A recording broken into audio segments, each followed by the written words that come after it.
नमस्कार, आप सभी दर्शकों का एक बार फिर से स्वागत है। मेरे यानी कि पंकज यादव के साथ आइए नजर डालते हैं आज की खास गतिविधियों पर। उज्जैन के फिगन स्थित एयू स्मॉल फाइनेंस कंपनी के ऑफिस में अज्ञात कारणों के चलते अचानक से आग लग गई। सूचना मिलने पर फायर ब्रिगेड की दमकलें मौके पर पहुंची। तब तक एसी, कंप्यूटर व आदि सामान जलकर राख हो चुका था। कंपनी के ब्रांच मैनेजर ने बताया कि सुबह 6 बजे कर्मचारी रविशंकर का फोन आया था कि ऑफिस में आग लग गई है। ऑफिस पहुंचा तो देखा कि फायर ब्रिगेड की दमकलें आग बुझा चुकी थी। ऑफिस में लगे 5 एसी, कंप्यूटर व सीसीटीवी कैमरे सहित अन्य सामान जलकर राख हो गया। कर्मचारियों ने बताया कि कंपनी की फाइलें आदि सुरक्षित हैं।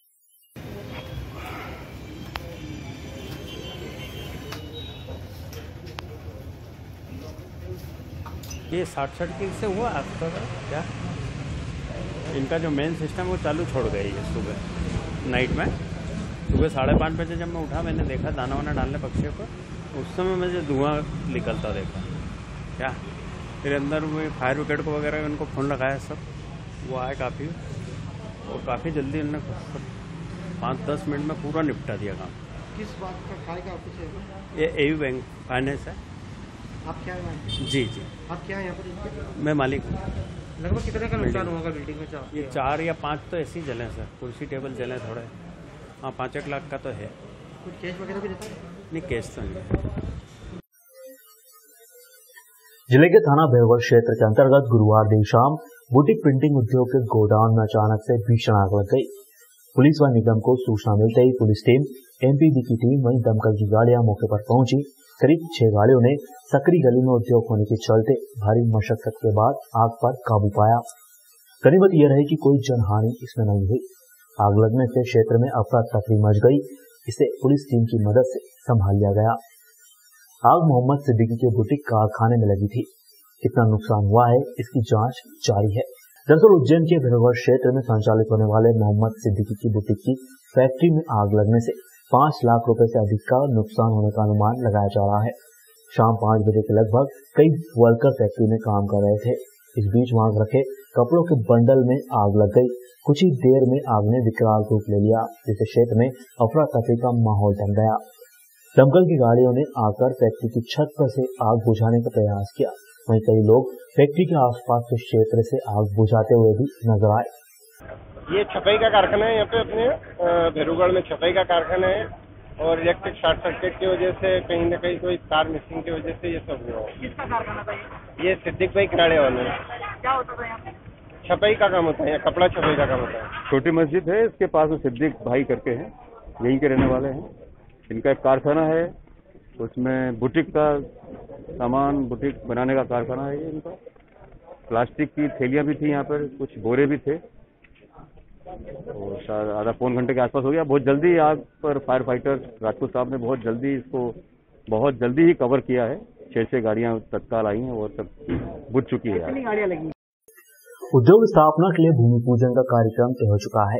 तमिलनाडु के उद्यमी को Madhya Pradesh industrial development corporation ने 15 एकड़ जमीन आवंटित की है। उद्यमी द्वारा करीब 80 करोड़ रुपए का निवेश किया जाना है। इससे यहाँ के 4000 से अधिक के लोगों को सीधे रोजगार मिलेगा।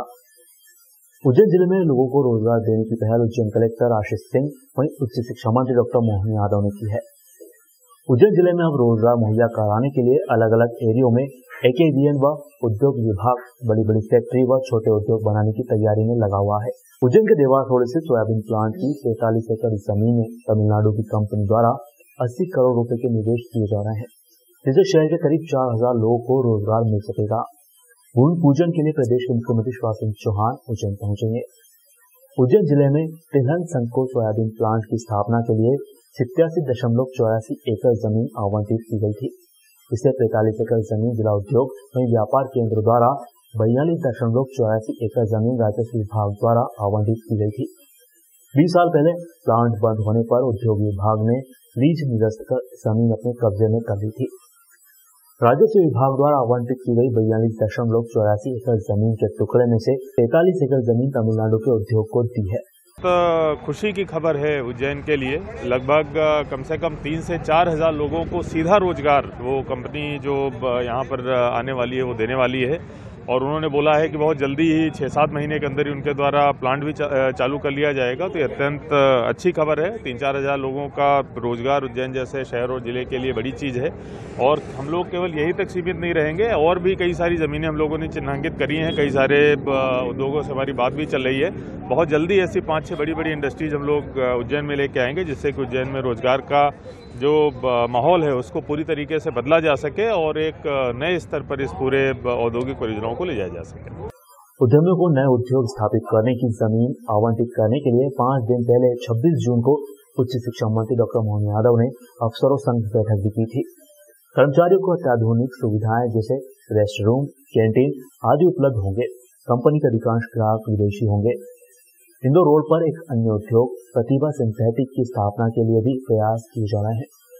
10 जुलाई को उद्योग विभाग के अधिकारियों की एक टीम भी उज्जैन में औद्योगिकरण की संभावनाओं पर स्थानीय स्तर पर चर्चा करेगी। आप देख रहे हैं मेरे पीछे, ये है मध्य प्रदेश का सबसे बड़ा सोयाबीन प्लांट। एक समय यहाँ पर सोयाबीन का बड़ा स्टॉक हुआ करता था, लेकिन समय अभाव में धीरे धीरे ये बंद होता चला गया। लेकिन मध्य प्रदेश सरकार में उच्च शिक्षा मंत्री डॉक्टर मोहन यादव के अथक प्रयासों से इसको फिर गुलजार होने जा रहा है। 11 तारीख को प्रदेश के मुख्यमंत्री शिवराज सिंह चौहान यहाँ पर एक आधारशिला रखेंगे। इस आधारशिला की सबसे बड़ी बात यह रहेगी कि यहाँ पर एक क्लस्टर डाला जाएगा कपड़ों के लिए। यहाँ पर 4000 से अधिक महिलाएं अपने सिलाई मशीन से रोजगार करेंगी और वो जो कपड़े हैं उनको विदेशों में भेजा जाएगा। सबसे खास बात यह है कि इस उद्योग लगने के बाद उज्जैन में उद्योगों के बढ़ने की शुरुआत हो जाएगी। इसी के साथ साथ 11 तारीख को जब प्रदेश के मुख्यमंत्री शिवराज सिंह चौहान आएंगे तो कई और रोजगारों की सौगात भी वो उज्जैन को देंगे। अपना चैनल के लिए सचिन सिन्हा की रिपोर्ट। राजेंद्र सूरी दादावाड़ी जैन मंदिर हासनपुरा में रात 8:30 बजे मंदिर बंद किया गया था। मंदिर का चौकीदार घर पर सोया हुआ था। उसके दोनों बेटे दिलीप और दीपक मंदिर में थे। सुबह पुजारी चौहान 5:30 बजे मंदिर खोलने पहुंचा तो 2 दरवाजे पर ताला लगा मिला, जबकि एक दरवाजे की क्लिप टूटी थी और दरवाजा भी खुला हुआ था। पुजारी के अनुसार रात करीब 1 से 4 के बीच अज्ञात बदमाशों ने मंदिर में प्रवेश किया और यहां से दानपेटी, मुकुट, आरती भंडार, छत आदि सामान चोरी कर ले भागे। इसकी सूचना मंदिर के व्यवस्थापक वहीं पुलिस को दी गई।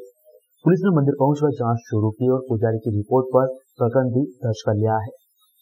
मंदिर में सीसीटीवी कैमरे लगे हुए हैं, लेकिन पिछले 5 माह से उक्त कैमरे बंद किए हुए हैं। इस कारण वारदात करने वालों की रिकॉर्डिंग नहीं हो पाई। दानपेटी पिछले 1 वर्ष से नहीं खोली गई थी। उसमें कितनी राशि होगी इसका अंदाजा किसी को नहीं है। चिंतामण थाना पुलिस ने सुबह मंदिर पहुंचकर जांच शुरू कर दी है। आसपास तलाश किया गया तो मंदिर से दूर खेत में दानपेटी पड़ी हुई मिली, जबकि परिसर के आसपास कुछ किताबें व अन्य सामान भी पड़ा हुआ मिला है। चोर सिर्फ कीमती सामान, दानपेटी की राशि चुरा कर ले गए हैं, जिनकी तलाश पुलिस ने शुरू कर दी है। एक जैन मंदिर है जो हासनपुरा गांव के पास स्थित है और थाना चिंतामण के अंतर्गत आता है। इसमें अज्ञात आरोपियों के द्वारा उसमें कुछ जो दानपेटी होती है, दानपेटी और छत्र वगैरह चुराए हैं।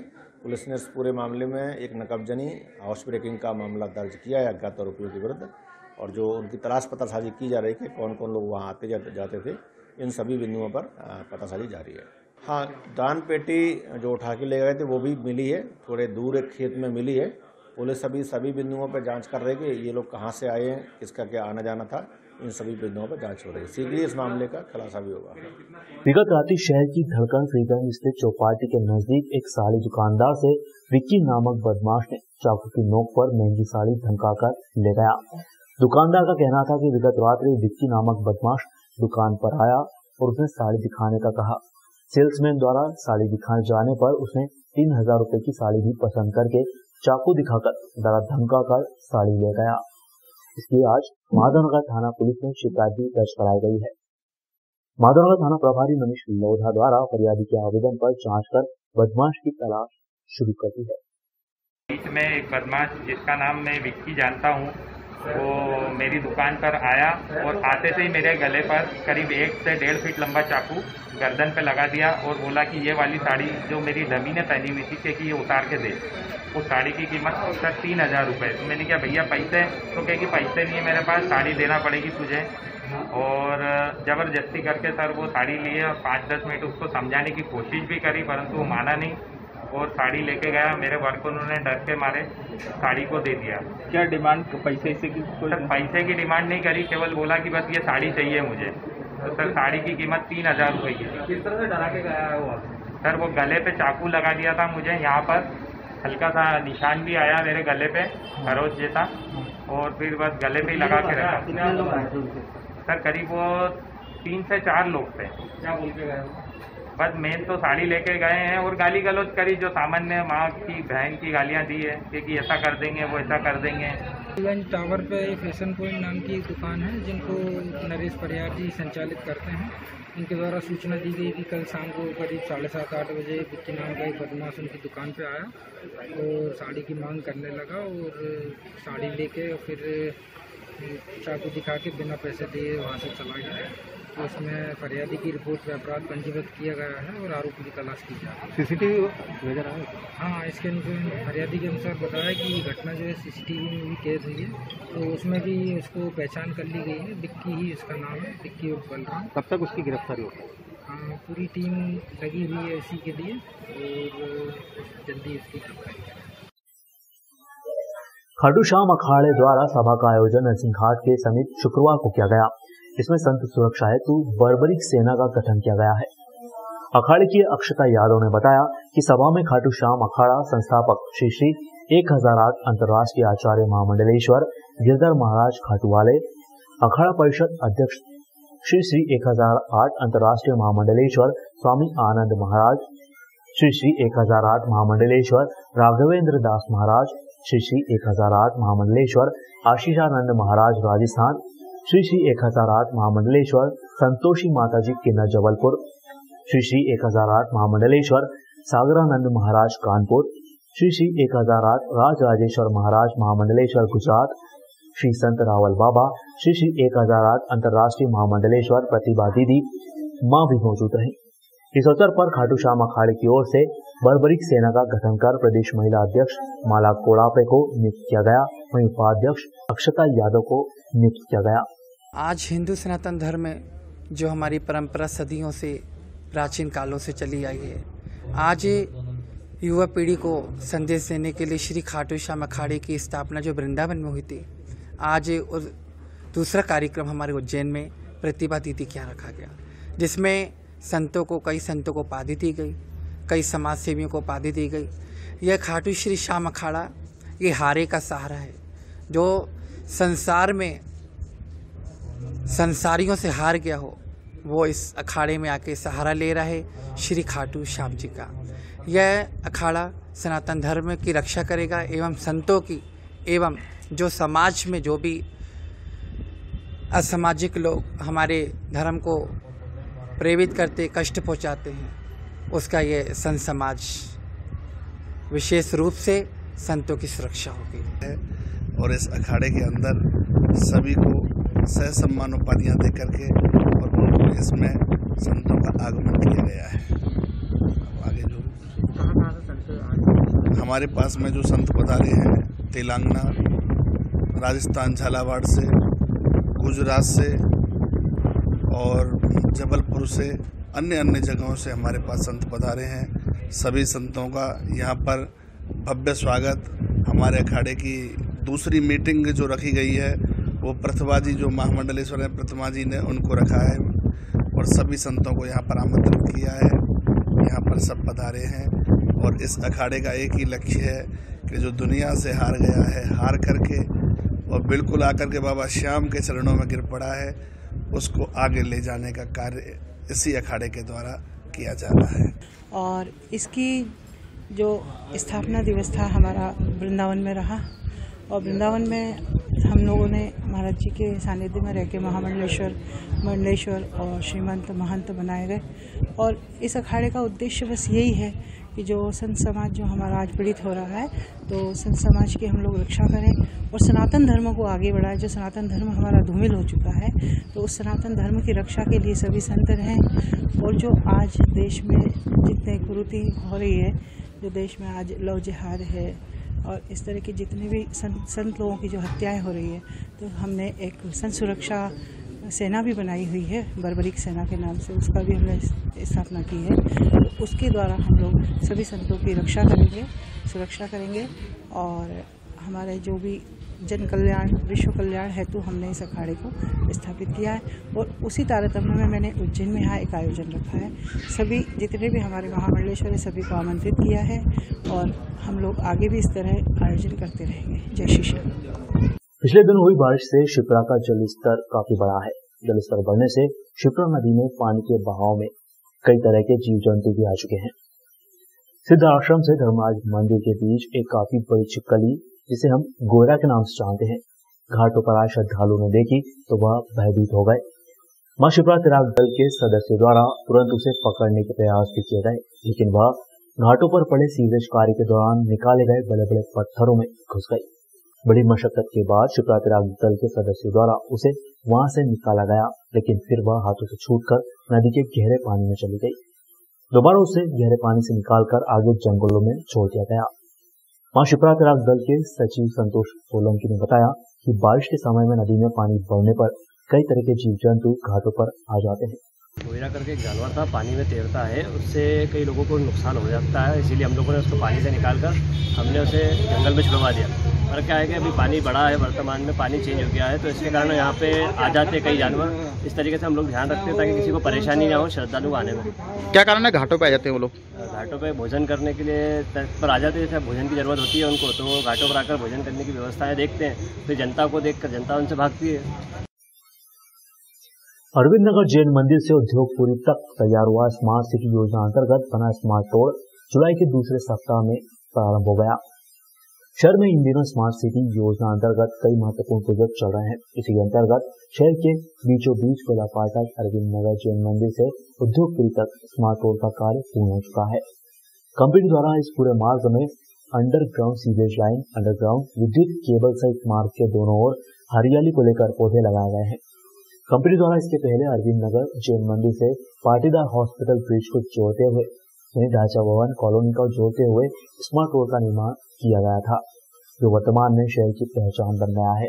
अरविंद नगर जैन मंदिर से उद्योगपुरी तक बने इस स्मार्ट रोड का कार्य पूर्ण हो चुका है। सूत्रों की माने तो जुलाई माह के दूसरे सप्ताह में इस मार्ग को आम लोगों के लिए खोल दिया जाएगा। इस मार्ग के बनने से कोयला फाटक से औद्योगिक क्षेत्र में आने जाने वाले राहगीरों को काफी सहूलियत मिलेगी।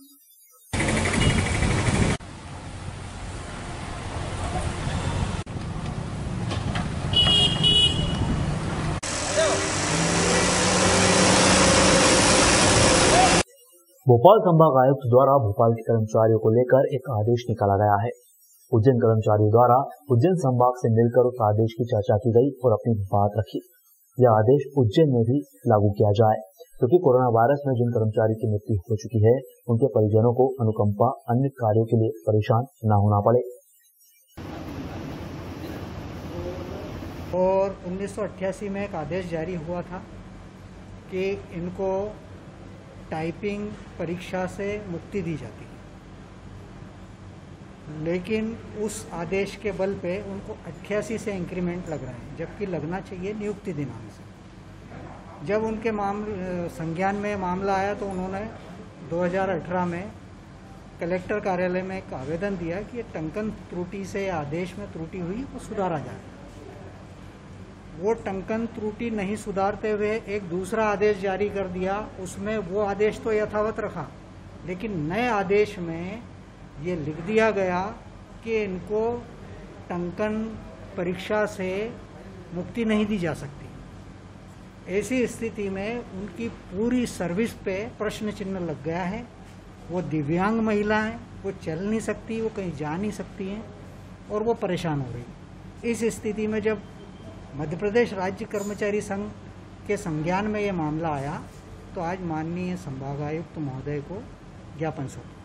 भोपाल संभाग के संयुक्त संभागायुक्त के द्वारा एक आदेश जारी किया है कि संभाग में सभी कर्मचारियों की जो सेवाएं पुस्तिका है उसका संग्रहण किया जाए। आज हमने माननीय कमिश्नर साहब को ज्ञापन देकर हमने भी माननीय कमिश्नर साहब से ये मांग की है कि उज्जैन संभाग में भी इसी प्रकार का एक आदेश जारी किया जाए, क्योंकि देखने में आया इस बार कि कोरोना काल में असमय अधिकांश कर्मचारियों की मृत्यु हो गई है, परंतु उनकी जो सेवा पुस्तिकाएं थी वो विभाग प्रमुख के द्वारा संधारित नहीं किए जाने के कारण उनके परिवार वालों को भी पेंशन, अनुग्रह राशि और अनुकंपा नियुक्ति में काफी परेशानियों का सामना करना पड़ रहा है। उज्जैन के विश्व प्रसिद्ध महाकालेश्वर मंदिर के पीछे रुद्र सागर में बड़ी मात्रा में जलीय पौधा यानी कि जलकुंभी उगाई है। वैसे तो हर वर्ष शासन द्वारा इसे हटा दिया जाता है, परंतु कोरोना संक्रमण व लॉकडाउन के कारण इस वर्ष जलकुंभी हट नहीं पाई। यहाँ कुछ दिन बाद सावन माह की शुरुआत होने जा रही है। ऐसे में प्रशासन के सामने एक बड़ी चुनौती भी साबित हो रही है। यहाँ देश के कोने कोने से श्रद्धालु सावन माह में महाकालेश्वर दर्शन करने के लिए पहुंचते हैं। ऐसे में यहाँ फंसी जलकुंभी प्रशासन पर सवाल या निशान भी खड़ा कर रही है। जानकारी देते हुए बताया कि जल्द ही जलकुंभी हटाने का कार्य शुरू कर दिया जाएगा।